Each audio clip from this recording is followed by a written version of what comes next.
ค่ะกราบสวัสดีเอฟซีทั้งช่องของสงกรานต์นะคะมื้อนี้จะมีแนวทางต่ำเล่าวของเซียนผาสุกมาฝากในวันที่28กรกฎาคม69เป็นวันอังคารนี้นะคะเมื่อคืนนี้นะคะเพิ่นให้พี่น้อง10พี่น้องมีผู้กลับหัวเอาบ่ค่ะเพราะว่าเพิ่นบอกอยู่ประจำนะคะเลขเพิ่นจะกลับหัวตลอดและเพิ่นกับกำชับกำชาอยู่ตลอดนะคะคือ101อาจจะเป็น7ก็ได้นะคะพี่น้องเอาหมดมาตะใส่เนาะฝนตกพี่น้องหมดขึ้นบ้าน10ถ้ากลับหัวก็จะเป็น770ค่ะเอานะคะบ่เข่าตรงเป็นเข่ากับหัวเพราะว่าของพ่อเพิ่นสิเว้าอยู่ตลอดเวลานะคะในมื้อนี้นะคะในมื้อนี้วันที่28กรกฎาคม69เพิ่นจะให้เป็นตัวใดอย่าเผลออย่าพลาดเด้อค่ะพี่น้องอย่าเผลออย่าพลาดเพิ่นจะให้เป็นตัวใดเฮามาไปรับชมรับฟังเสียงสัมภาษณ์กันได้เลยค่ะ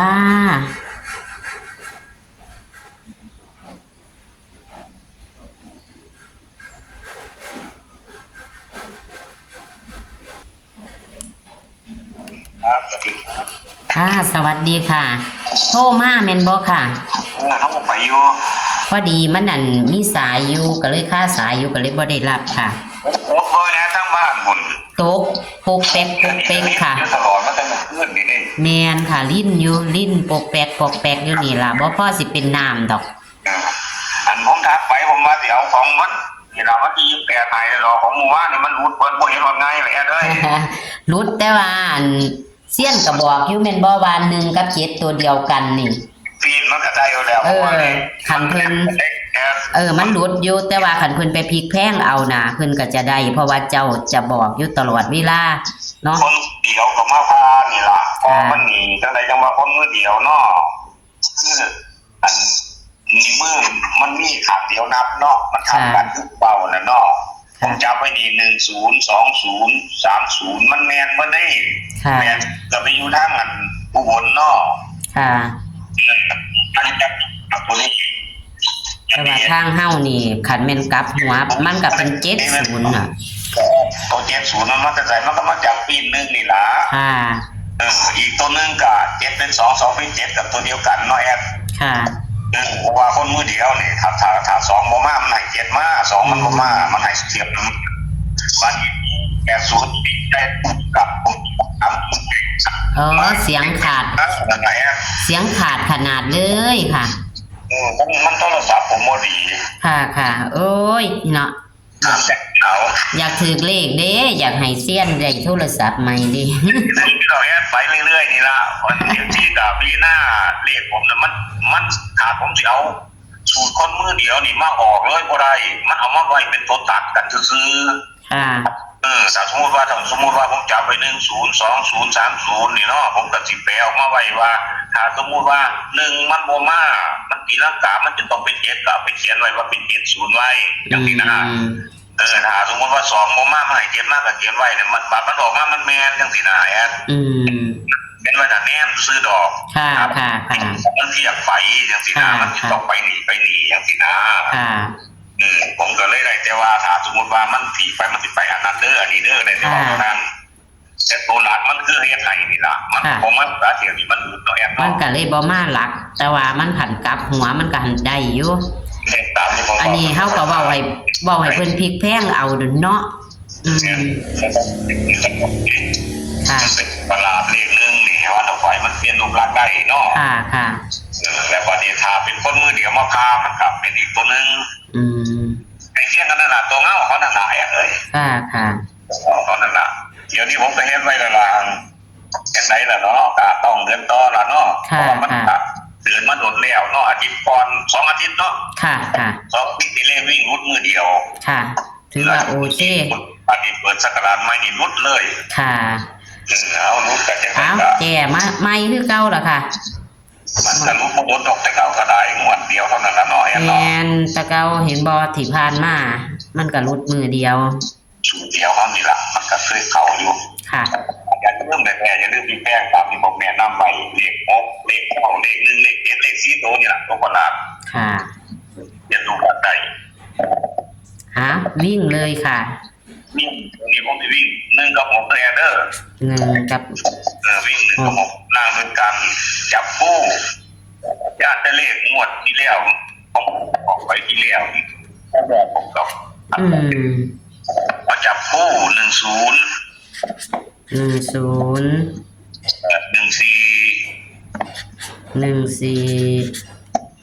แล้วก็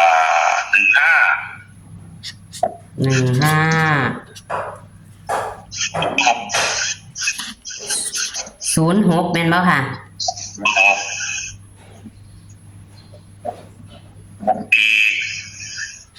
64 ครับแล้วก็65แม่นบ่ค่ะ 65ย้ายดึงนอกกันนั่นแหละ ค่ะ วันนี้เอาตัวค่าใจนี่จะไม่นอนแล้วว่า8กับเก่าเอา38ตัวนึงเนี่ยตัวนึงเอา48ตัวกันเนี่ยมันต้องไป ค่ะ เลข041 4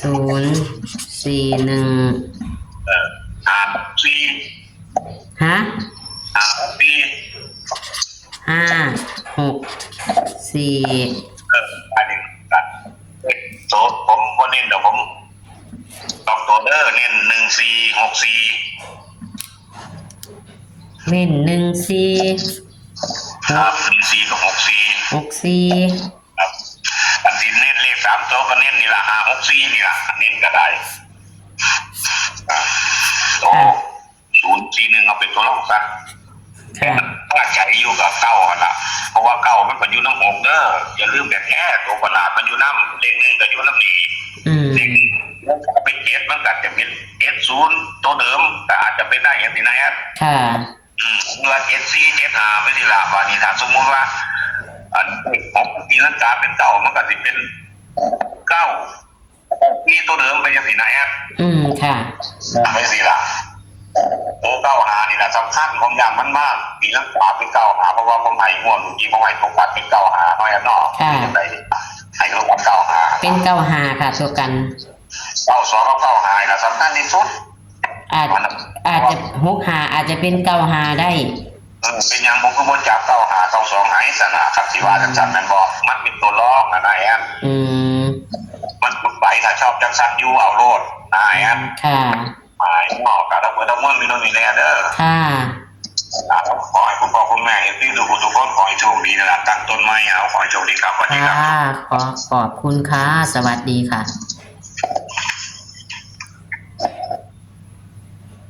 โอ้ยพี่น้องโทรศัพท์เพิ่นดังอันนั้นกุกลกแห้งขนาดเลยเนาะโอ้อยากให้มีผู้ได้โชคได้หมานอยากให้มีผู้ได้โชคได้หมานน้ำพอหลายๆดีเนาะค่ะเนาะขอให้เลขพอเข้าขอให้คนถูกหลายๆขอให้ FC ได้โชคได้หมานน้ำเพิ่นหลายๆให้เขาเลี้ยงงวดไปนะใครเนาะพี่น้องงวดบางหนึ่งหันก็ถือว่าบ่เข้านะคะแต่ว่าถ้าผู้ใดไปพลิกแพง1เป็น7มันก็จะเข้า70นะคะเพราะว่าเพิ่นจะบอกอยู่เสมอค่ะ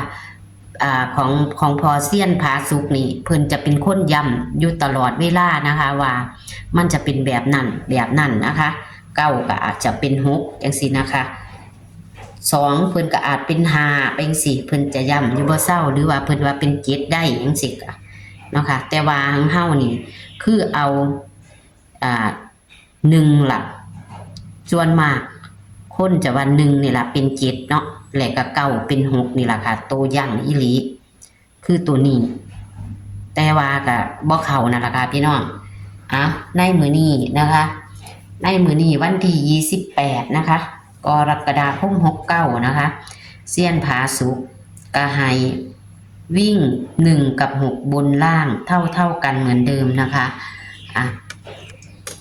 ตัวเลขแนวทางของเพิ่นก็ได้ค่ะพี่น้อง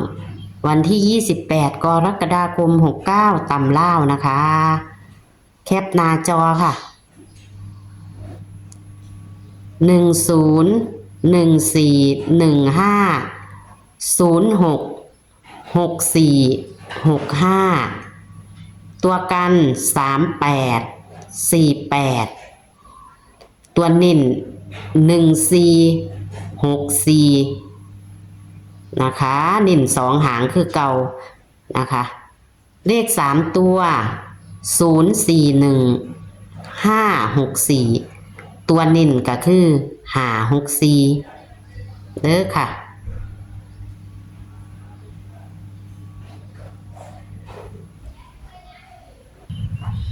ขอให้โชคให้หมานกับเซียนผาสุกงวดประจำวันที่28กรกฎาคม69นะคะโชคหมานค่ะขอคนละไลค์คนละแชร์นะคะให้กับเซียนผาสุกและช่องของสงกรานต์เหมือนเดิมค่ะคลิปนี้ก็เอาไว้ซ้ำนี้ค่ะเจอกันคลิปหน้าค่ะสวัสดีค่ะ